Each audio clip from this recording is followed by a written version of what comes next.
regime is still in place. What we did was depose the leader. We left the vice president in place, and we said, act in a way that is appropriate in accordance with the law and our interests, or we're going to kill you. He just did the regime change in Venezuela. He bombed Yemen and Somalia and Nigeria and Iran. He's threatening Greenland and Panama and Canada and Cuba and Mexico. And you sit there the whole time and act like it's okay. Is there anything Trump can do, Michael Knowles, that you would say, I condemn it, and you hop off the Trump train, or are you going to tickle his taint for the rest of your fucking life? All right, so I got into politics probably during COVID 5 years ago, and one of my main podcasts, one of my main pundits is Kyle Kulinski. Love this guy. Never taken an ad dollar from a big corporation. This guy is just telling it like it is for over 10 years now. To see him, to be scrolling through YouTube and see him on Piers Morgan, that is just so exciting, you guys. So exciting. So I'm here to share it with you, and we're going to see what let's watch Kyle lay the smackdown on Piers Morgan and Michael Knowles, excuse me. I skimmed through it a little bit, but we're here. We're just here for Kyle. Piers Morgan's on YouTube all the time. It's a bunch of nonsense, a bunch of arguing, a bunch of bickering. That's basically what his show is just argument for the sake of argument. So looking at this cast of David Smith and Michael Knowles and Kyle, and I've seen this other guy, this free press guy around here before too, but we're here for Kyle though. So without further ado, let's jump into Kyle real quick. And the Mullahs is unquestionably a good thing for the world. It's how you do these things and whether you plan and prepare properly for what follows next that I think are the debatable points. And history says that's normally, unfortunately, been very badly done. But this is what I meant when I said to Dave that I understand the argument. I may not agree with all of it, but I do understand the logic to what Trump is doing here. Do you? No, because we don't have a right to act like this around the world. We're supposed to be a nation among nations, not a nation above nations. And they used to at least lie to us in the past and say that this is good for the world and we're spreading freedom and democracy. Now they don't even bother to lie. Now it's naked, rank, disgusting imperialism where they say, we're going to take the oil. Hold on, can we just take a moment here and just look at this look right here? Kyle's look, man. First of all, his facial hair, I'm assuming it just doesn't grow in right here. So that's why it looks the way it looks. Next, the earrings, that's one of his things. Next, the bleached white hair. That's just his thing, man. I'm okay with it. And he doesn't normally do this, but the Ray-Bans in this situation is just absurd. He knows that this is just a show, and he's just playing the game right now. So good job, Kyle. All right. Point is that we're going to take the oil, we're going to take the minerals, we're going to take the precious metals. We're doing this for our corporations, we're doing it for the Epstein class, the billionaires. And this, to piggyback on what Dave Smith said, is frankly not what many of the MAGA voters thought they were signing up for. They thought America First actually meant America First. By the way, you also replaced the Maduro regime with the Maduro regime. Congratulations on that. It's also been now a week straight of pro-regime protests. Now you have roving gangs of Venezuelan militias that are kidnapping Americans. But again, I come back to the fundamental point, which is if you sign on to stuff like this, you're saying might makes right and the law of the jungle is back. What you're saying is China has a right to go into whatever smaller country they want and depose the leader and say we're doing it because we can and we have the right to do it and we have bigger guns and there's nothing you can do to stop it. So they're never going to address that fundamental question, which is why do we have a right? Do we actually believe in international law, or was that all a joke? Are we rolling the clock back to the 1700s and the 1800s and we're going super primitive style here? And I think the answer to that is yes, they want to go super primitive style. Today's show is sponsored by Oxford framework and rules and laws, and Trump is blowing that up. By the way, international law goes God, those ads are brutal. to antiquity. It's not some creation of modernity, whether we're talking about the 1700s or the 20th century. The Geneva Conventions, the Nuremberg Tribunal, the Geneva Conventions and the Nuremberg Tribunal. Yes, those exist, but international laws, the jus gentium goes back to antiquity. However, unfortunately, a lot of our liberal friends think history began a few decades ago. I have no idea what Michael Knowles is talking about right now, and I don't know what he's talking about. It sounds like bullshit, but I'm just gonna assume that it's bullshit because Michael Knowles is. Look at him. Look at his smile. Look how creepy this guy is. God, the right wing knows how to pick him, man.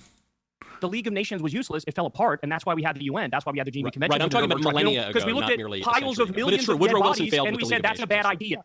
We looked at piles of millions of dead bodies and said, that's a bad idea. Let's not do that anymore. Let's actually have a framework and rules and laws. And Trump is blowing that up. By the way, he bombed fishing boats from Venezuela, Trinidad, and Tobago, and Colombia. He just did the regime change in Venezuela. He bombed Yemen and Somalia and Nigeria and Iran. He's threatening Greenland and Panama and Canada and Cuba and Mexico. And you sit there the whole time and act like it's okay. Is there anything Trump can do, Michael Knowles, that you would say, I condemn it, and you hop off the Trump train, or are you going to tickle his taint for the rest of your fucking life?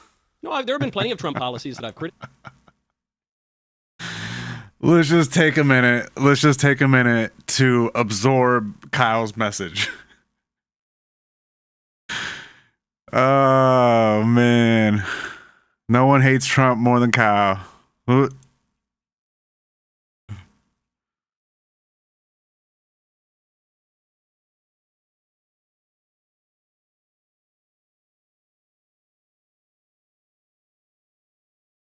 The First Step Act. Oh no, Kyle or Mike, dude. The First Step Act. The First Step Act was like criminal reform. That was one of the few things that Trump did that was fine. So this is just God, such a cuck. Say the rest. Excuse me. I would say the rest of the the administration has been very successful. What's your problem? My problem is that you're a cuck and you're a hack and you're not an independent thinker and you're meat riding Trump. Why do you say and you know that what he's doing is I just answered your and you don't question. care. I just answered your question. I corrected Congratulations. You rented your brain to a war criminal pedophile rapist. I hope you're happy. A war criminal pedophile rapist? Do you brought up a point. You brought up international law, and you made a very false point, a dumb point, which is that international law began only a few hundred years ago. I corrected you, and I pointed out that the international law is part of the Western tradition. Excuse me one second.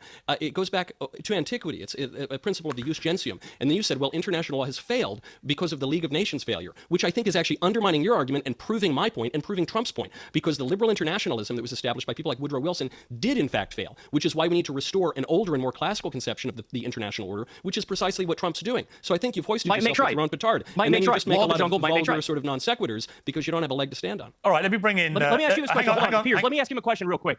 Tell me the name of the Minister of Defense in Venezuela. I don't know. Whatever his name is. Well, and that's the Garcia problem. You're Rodriguez advocating for a regime change. You don't know the first thing. I didn't. I just said the opposite. I argued against the regime change. He Kyle, actually said the opposite. I heard Michael Knowles say the regime remains there, right? So he said the opposite, in fact. This is one of those things. This is one of those things that the right wing always does. They play word games. All right. If you take out the president of a country, that's regime change. Like, period. Don't play any weird word games about it. It's regime change. Period. No, but he wanted to take out Maduro. Don't give me that cutesy little. Yes, but he made the point that the regime. He made the point the regime is still there, and the vice president appears to be much more compliant with running Venezuela the way America would prefer for its national security than Maduro. So that's what Michael said. He didn't advocate regime change. Let me bring in Coleman Hughes. Coleman, kidnapping the president is hang on, Carl. Let me bring in regime change. Coleman hasn't said a word yet. Coleman, what's interesting about you, I think, with this is you've been, I think, striving to be quite nuanced with your take on all this stuff that's going on. And that's kind of where I found myself, is that sometimes taking a beat, looking at it from just a step away, and trying not to be too knee-jerk about all these things, often, A, can be beneficial to your mental health, but actually can probably better, I think, represent what is really going on here. You know, everyone wants to go to extremes very, very quickly about everything and take a very tribal position. I've been struck by your, I think, quite intellectually honest attempt to be more nuanced. So what do you think about all this? Thank you, Piers. I try to not think about these issues in terms of left versus right or Trump versus the opposition and try to take each issue on its own terms. So let's do that. Venezuela. If the policy here is actual regime change, in other words, not just decapitating Maduro and replacing Maduro with a second. Kyle doesn't have a lot in this conversation. Actually, all right, I just had to skip ahead a little bit there. It looks like I see Kyle. He gets a little spot in here. Let's check him out.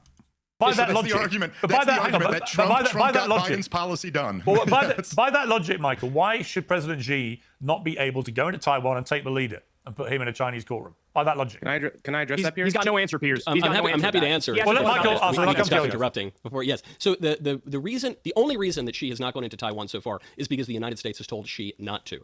From the point of international law, there is also another confusion, because international law is a real thing. Many of my fellow conservatives want to pretend that there is no such thing as international law and that might merely makes right, but that's not true. Law is an ordinance of reason, so we can actually know something about it, and it objectively exists, even though it's not material. However, what passes for international law these days, specifically over the last 100 or so years, is a bunch of liberal gobbledygook nonsense, which even my friend here, Kyle Kulinski, points out doesn't work, which is why the League of Nations failed and the UN has largely failed. So there is such a thing as natural law, but it is effected through political powers. And right now, the only thing stopping Xi from going into Taiwan, the only thing that has stopped Vladimir Putin from running roughshod over Ukraine is not some abstract concept in the clouds. It's the might of the United States empire and our allies around the world. And that is what will continue to stop them. Well, I don't think Wow.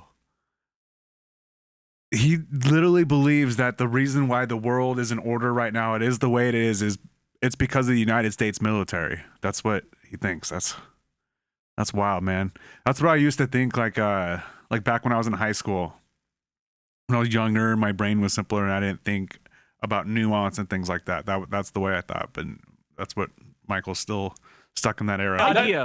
Carl, I will bring you in now, but I don't think that it has stopped Putin running roughround over Ukraine. He just invaded he hasn't taken the country yet. Well, he invaded it, took as much as he could, but the Ukrainians have put up a much bigger fight than he thought they could. But I don't think Putin's intentions have been remotely thwarted by anything America. Well, he only invaded because of Biden. So, frankly, had Trump stayed, I don't think he would have even invaded. But it's true. He did he was able to run some roughshod over it during Joe Biden. But there was no floating international law. Let's not forget, he invaded before the supposedly awful attack on Venezuela. But he has. I mean, look. But the thing is, Michael, Putin has continued to act with total impunity in Ukraine, regardless of anything Donald Trump has said publicly, either in a friendly or unfriendly manner. He doesn't seem to care. I think if Putin could take the whole of Ukraine tomorrow, he'd take it. I think that's always been his ambition. That's my point, I guess. That's my point. I don't think that America's very successful strike on Venezuela is going to do one thing. Now, it will not change one iota of Putin's calculation. No, but that's my point. My point to you is that when it comes to Taiwan, I'm not sure that American power is the limiting factor for the calculations by people who run countries like Russia and China that you seem to think it is. Because I think Xi would have looked at Ukraine and thought, well, what's America actually done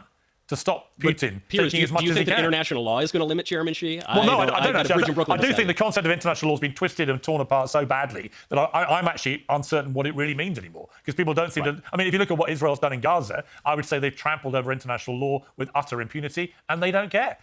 Reasonable minds can differ, but I agree that's a good point on the murkiness of international law. Yeah, okay, Kyle.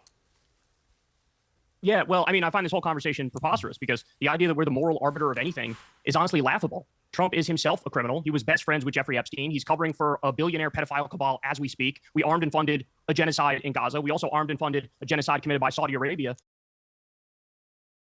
You got to get in there and you got to hit him on Epstein. Every chance you got to hit him on Epstein. Good job, Kyle. In Yemen, if there's any country on earth where there's some semblance of a sound argument to do regime change, it's our regime being changed. So I don't want to open the door to this might makes right law of the jungle nonsense. And everybody else except Dave, seemingly on the panel, is in favor of that. And America has a mechanism. Kyle, hang on. America has a mechanism for regime change. It's called the election every 4 years. And the truth is, Americans had a good, long, hard look at. You're making my point. Well, no, I'm not. This is my point. I'm not. Yes, you are. I'm saying you live in a free democratic society with free democratic elections. That's why Trump won in 2016. That's why he lost in 2020, whatever he wants people to think. And that's why he won again in 2024. That is regime change, how it should happen. We back 73% of the world's dictatorships. The idea that we say, here's a dictator we don't like, we're going to overthrow them, is ridiculous. By any objective standard, Netanyahu is worse than Maduro, and we're not overthrowing him. So the whole conversation is absurd. We're in no position to be the world police or the moral arbiters. In fact, Trump himself literally says, this is about the... Damn. Netanyahu is worse than Maduro. Maduro just operates within his own borders of bullshit. Netanyahu has been helping commit a genocide in another country and countless strikes and countless BS in other countries. So Israel is responsible for a lot of the, just the chaos going on in the Middle East. And get him, Kyle. It's about the natural resources. It's about stealing that from the corporations and the billionaires. So the whole conversation about, I think it can be. I actually think I think Venezuela can be about a number of things at the same time. That's why I think nuance is an important factor in these things. It can be. But that's the hang on, Kyle. Can it just be pointed out? It can be about oil. It can be about oil. It can be about Maduro being a gangster. It can be about Piers, a number of things. This was sold to us. Trump's a gangster. All right. Isn't it funny that we have this whole conversation, and while you're saying it could be about all these things, you know what no one's bringing up? Drugs. And that's what it was sold to us as. Right. Just like all these other wars, they just lie through their teeth. It has nothing to do with the drug problem, or a tiny fraction of it, and nothing to do with the fentanyl problem, which is the real crisis. It's a total pretext for war. And I gotta say, man, by the way, I kind of agree with Michael on the concept of international law. But the thing about it is that this is totally illegal by our own law, by the Constitution of the United States of America, which every politician puts their hand on a Bible and swears before all of us to God that they will do everything in their power to defend and execute. There was no imminent attack here. Donald Trump had all the time in the world to go to Congress and get permission for this, and he just didn't want to. And if you want to just say, by the way, Mike, it's funny because you point out I'm a libertarian or Kyle's a leftist. Ironically, we're the only ones taking the conservative position here on this. We are not an empire. Actually, the Supreme. Yes, that's actually right. There's a long tradition. Do you know your history? There's a long tradition of libertarians telling conservatives what we believe. And I'm sick of it for one. No. There's a long tradition of the best conservatives having the exact same foreign policy I do, and then a bunch of former communists who were atheists convinced you guys that it was right-wing to support wars everywhere. By the way, the Monroe Doctrine convinced Thomas Jefferson in 1801. I don't know about that. No. I'm not talking about the Barbary Wars. Okay, anyway. Or the Monroe administration, or the Roosevelt administration. Do you even know what the Monroe Doctrine is? You say the Monroe Doctrine means that we get to run our hemisphere? No, it doesn't. No, the Monroe Doctrine. Michael, let me finish a thought, and then you can respond to it. No, that's not actually true. It meant that Europe couldn't have any more colonies here, and in turn, we wouldn't interfere in Europe. By the way, it's not a law. It's something a president said once in a speech, and it hasn't been the cornerstone of our foreign. It hasn't been. Have we not interfered in Europe? Have we not interfered in Europe for over 200 years? Is that what you're telling me, Michael? And then we became the world empire. That's true. Right, exactly. So we abandoned the Monroe Doctrine. We never followed it at all. And the Monroe Doctrine never said, they said that Europe couldn't establish more colonies. They already had several, that they couldn't establish more colonies. It didn't say that if there's a country that does a mineral deal with a country somewhere else because we won't allow our companies to do it with them, that therefore we can topple the leader. This is completely illegal by our own Constitution. I'm happy to explain this. It's true. Hold on. Dave is cooking right there. Dave, you are cooking, dude. I strive to be cooking like you at some point in a debate against someone like Michael Knowles. Good stuff.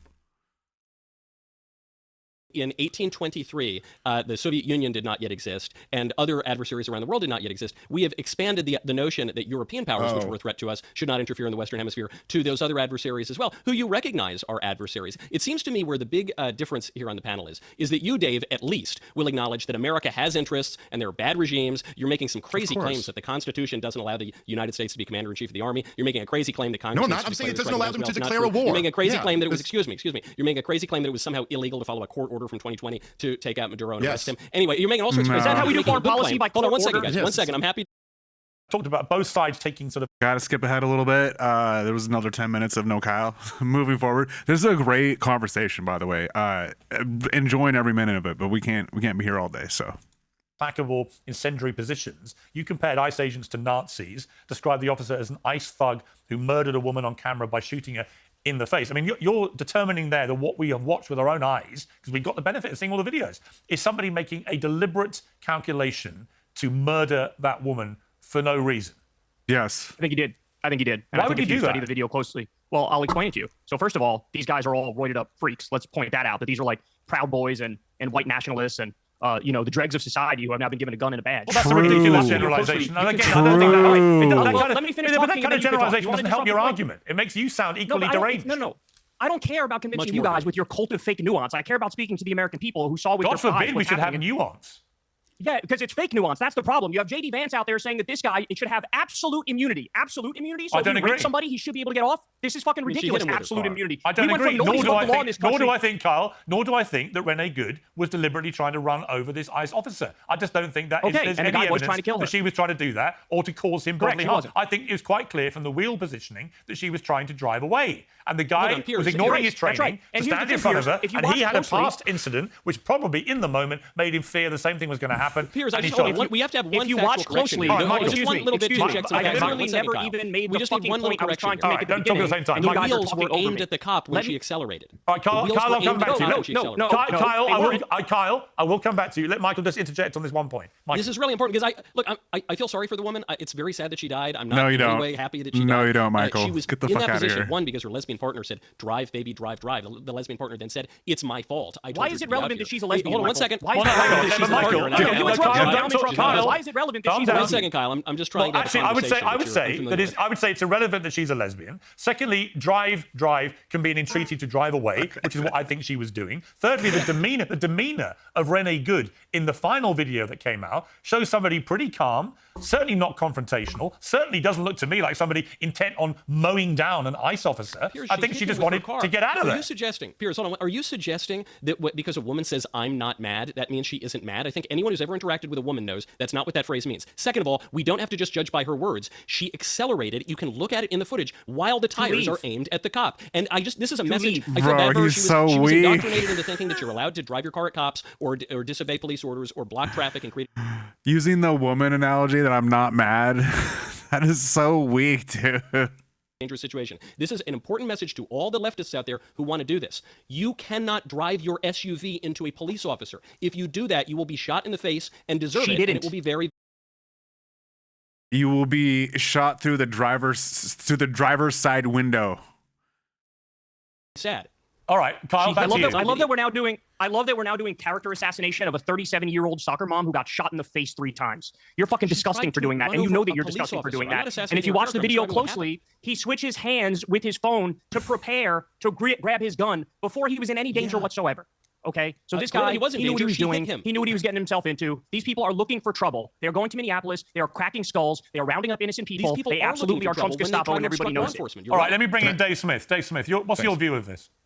Well, I got to say, as much as it pains me to say, I really completely agreed with Coleman on that. I'm just kidding. I don't mind agreeing with Coleman. No, but I thought that was a very thoughtful take, and I think I agreed with all of that. I mean, look, like this is a really tragic thing that happened. I don't think she was trying to run over the officer. It seemed to me that she was trying to peel out of there, and he got spooked and he shot her. And look, however you feel about this morally, the fact is that in the United States of America and just about every other government, if law enforcement has you there and telling you just can't peel out, I mean, it's just a really unwise move to try to drive your car away. And again, you can feel about that however you want to, much like the Iranians shooting rioters who they think are going to topple the government. Like any government's going to shoot rioters that are trying to topple that government, including ours. And however you feel about it, that's the way states work. I do think there's like a broader thing that I would really think that Trump supporters, right-wingers in this country might want to think about. And I say this as someone who's I'm a real immigration restrictionist. I mean, to me, that I don't think everyone in the world has a right to enter the United States of America. I think that the American people have a right to take in whoever we want or whoever we don't want, in the same way that I have a right to, have whoever I want at my house for any reason that I choose to.